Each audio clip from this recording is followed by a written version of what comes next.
இன்னைக்கு நம்ம ஒரு இன்ட்ரெஸ்டிங்கான வீடியோ பார்க்க போறோம். சென்னை கொளத்தூர்ல ஒரு வித்தியாசமான கோலு வச்சிருக்காங்க. அதாவது நகரும் கோலு வச்சிருக்காங்க. சிவன் நெற்றிக்கண்ணில இருந்து உருவான 6 முருகரையும் ரொம்பவும் தத்ரூபமா கொண்டு வந்திருக்காங்க. கோலுவை சுத்தி பார்க்கலாம் வாங்க.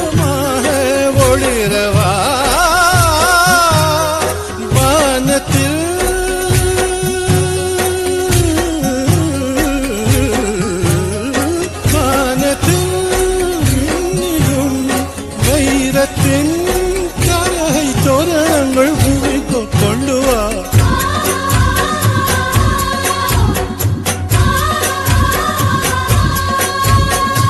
இசையில் தொடங்குதம்மா விரகனா வசந்தம் கண்டதம்மா